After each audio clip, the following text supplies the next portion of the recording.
What's good, guys? Welcome back to Behind the Dugouts for your latest transfer news videos.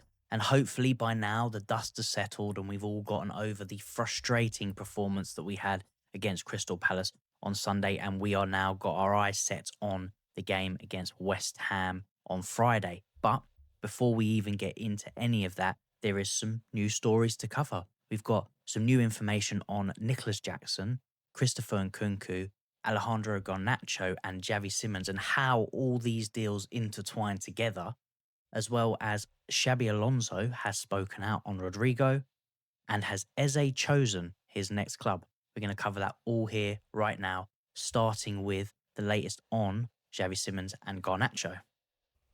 It is anticipated that Chelsea will accelerate moves for Xavi Simons and Alejandro Garnacho once one or both of Nkunku and Jackson leave the club.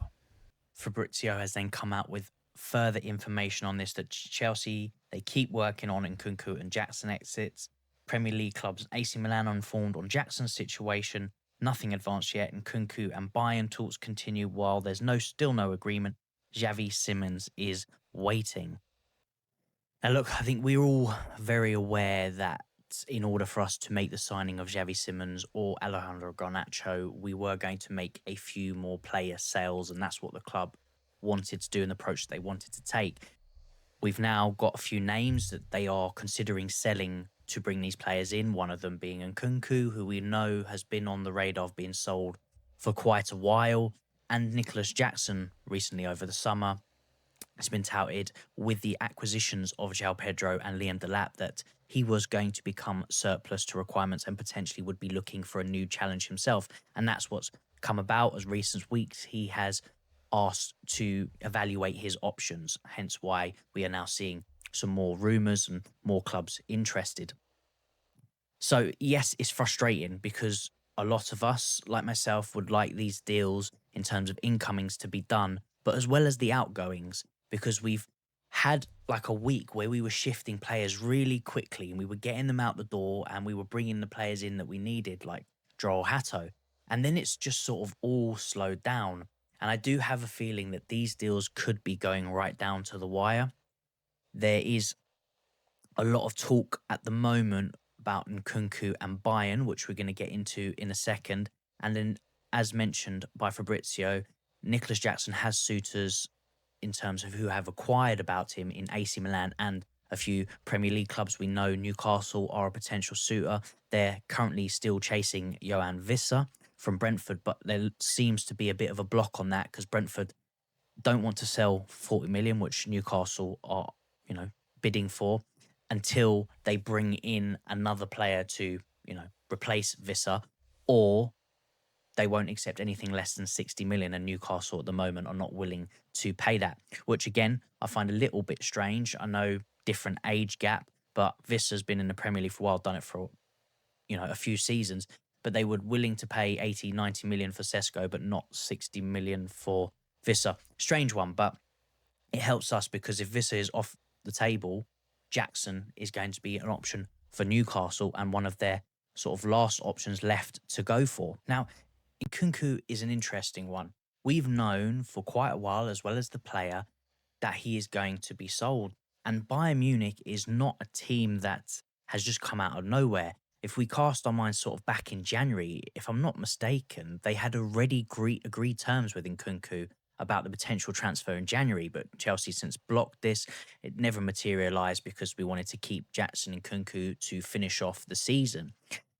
So this is the deal that has been on the table for quite a while. Now, there are a few stipulations to this as to why this is taking quite a while to get done, even if it is going to get done. And I had the pleasure of being on the Blue Lounge with some great panelists on their podcast yesterday evening, and we covered the Nkunku situation. And basically, what it is Bayern Munich want a loan with an option to buy, and then when he meets certain criteria, it will become an obligation, which is very similar to the Jadon Sancho deal that we had with Man United. We had to finish in a certain place and then it would become an obligation to buy. I think he had to hit a certain amount of fixtures as well. So once these stipulations in the contract that's set out have been achieved, the player is it's oh, not the player so much, the club is then obligated to buy this player for the set fee that's, discussed in the contract. Now, there's a few reasons why this is not such a good idea. Is one, if it's based on games, as we discussed thoroughly yesterday, if he's got 20 games to play and they decide that they don't want to buy him, they can play him for 19 and then they don't trigger that obligation to buy. So Chelsea are very adamant that they don't want a loan or an obligation option to buy, whatever Bayern want to call it.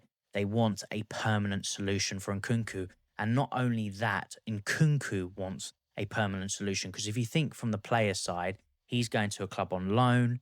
There's no guarantee that he's going to stay. Potentially, they could decide halfway through they don't want him anymore and send him back. And then he hasn't got a permanent solution and he's back to square one again. And he doesn't want that. He wants a permanent solution. So there has been a bit of more information regarding this situation. This is the latest from Ben Jacobs. Chelsea have made their position clear to Bayern. They want permanence to any exit, and Nkunku understood to be on the same page. Talks between the clubs ongoing. Bayern still optimistic a deal can be reached.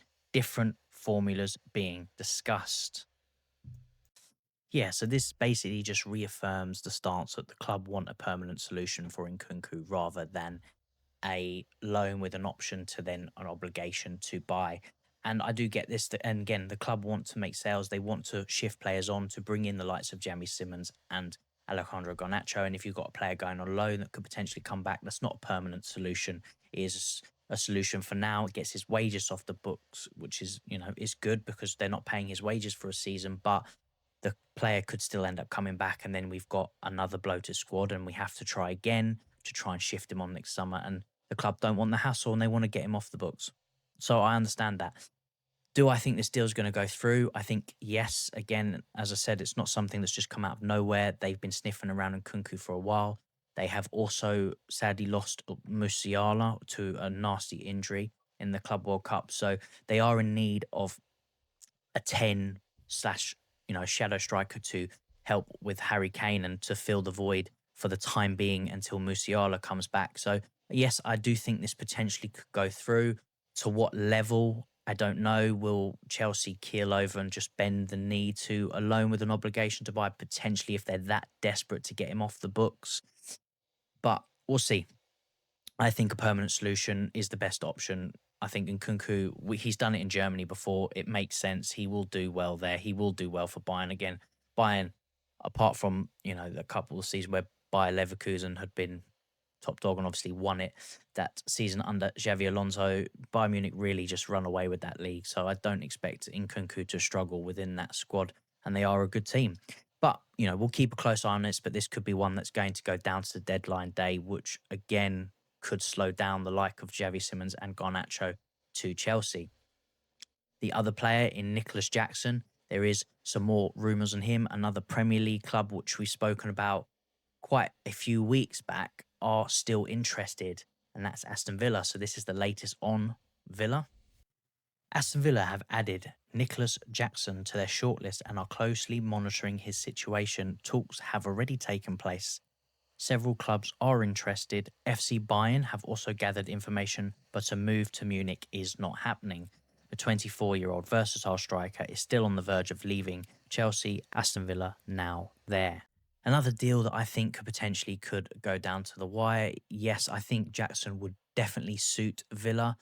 As I mentioned previously, Newcastle are another potential team that Jackson would fit in really well. But again, that's going to be more based on the Isak situation. If he moves to Liverpool, Villa are still, contemplating with the Ollie Watkins situation. Is he going to move? If not, would they still bring in another striker? So it's all up in the air at the moment in terms of where Nicholas Jackson will end up. But I am pretty sure he will be sold by the end of the transfer window.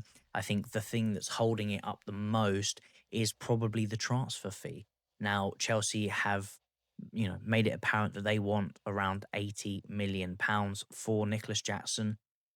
There has been some rumours coming out that they might consider dropping that down to 60.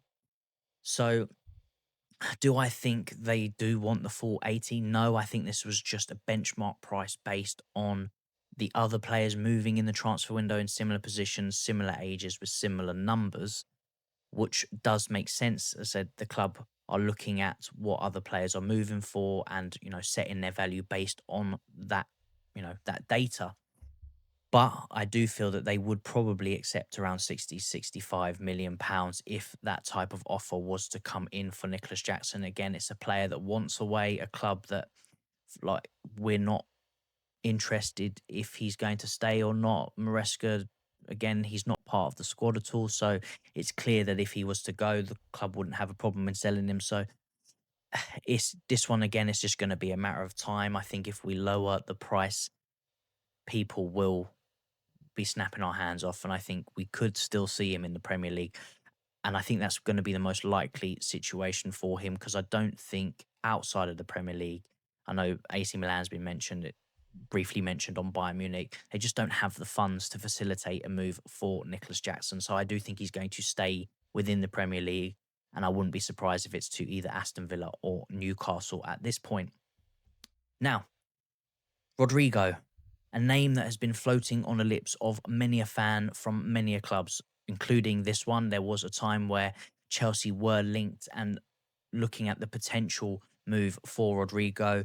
Lots of factors in that. The price would be incredibly high, the wages would be quite high. And when we were linked, Rodrygo was coming out pretty much saying that he was happy to stay and Real Madrid were happy to keep him. And it seems to be an ever changing saga with that one minute he wants to stay and everything's fine. The next minute, there's talk of him wanting to move again and clubs interested. Arsenal being one, Man City of recent last few days, they have sort of stepped up their pursuit, inquired about Rodrygo because they could potentially be selling Savinho to Tottenham and it would be a great signing. Obviously, Jack Grealish has also just moved from City to Everton, so they could use in bolstering their attack, and Rodrygo would be an upgrade on Savinho and definitely Jack Grealish. So, yeah, there's been lots of rumours, but this has come out recently, and this has come out of the coach's mouth, so of Xavi Alonso himself. This is the latest on Rodrygo. Xavi Alonso on Rodrygo's future. There are many rumours in the summer, but I've seen him well and I count on everyone. I count on Rodrygo for sure 100%.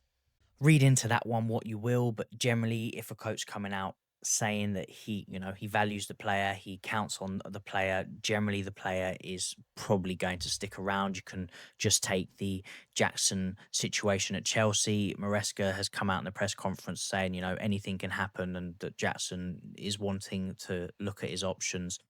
And that's why he's not part of the squad. He's not come out and said he's a key part. I count on him. He's not said anything of the sort. So in this situation, Xavi Alonso's come out and said, I count on him 100%.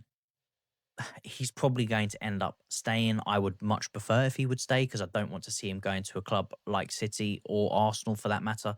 So I don't see this one materializing to anything. But again, I think we're going to continue to hear rumors on Rodrygo all the way up until the end of the transfer window. So just expect to be more news on that. I'm sure there'll be another club. Liverpool had been sniffing around him as well. So I wouldn't be surprised if they pop their heads up again before the end of the window. Now, a player that we did come up against on the weekend that did cause us some problems, scored a goal, got disallowed due to the free kick rule, but we know what he can do. A lot of the teams in the Premier League all know what Eze can do. And it seems to be that he is going to be on the way out from Crystal Palace. And I'm sure they are going to be gutted to lose him. They obviously lost Elise last season, which, again, another prolific winger, one of their top players. And it now looks like they are going to lose Eze as well. So this is the latest on the Eze and Tottenham links. Tottenham and Crystal Palace chairman Daniel Levy and Steve Parish in direct contact today over Eze deal. Understood Spurs are willing to offer 55 million fixed fee plus 5 million add-ons to get the deal done. Eze informed Palace last week of his desire to join Tottenham. Now, I'll be lying if I was to say that this isn't a great deal for Tottenham. Eze is a quality player and he will do well at Tottenham. He's done really, really well at Crystal Palace. He's basically, carried them pretty much on his back alongside Mateta playing up front last season, got them to FA Cup glory and in to Europe. He is a really good signing, and this would be a great deal for Tottenham if they were to pull it off. I would pretty sure that in negotiations, Crystal Palace, though Eze himself has come out and said he wants to make the move, they will try and get as much out of this as possible because he is their talisman. He is their sole, main asset. So they're going to try and get as much out for it as possible. And I hope that they do and take Tottenham to the cleaners. But if this deal does end up going through, they have definitely got themselves a great player. Be interesting to see. I know Arsenal was stiffing around. Could they make a shot last minute bid in to try and entice Eze away from Tottenham? Not too sure. I think if they were going to do that, they would have done it already, considering it looks like it's just a matter of details before this deal with Tottenham is done. But for now, that is all from me, guys. I'd love to get your thoughts on, the Nicholas Jackson and Nkunku, Xavi Simons saga and how you feel on that situation, as well as what you feel about, Eze potentially moving to Tottenham. Drop your comments below. Love to hear your thoughts. But for now, take care of yourselves, guys, and I will catch you in the next one.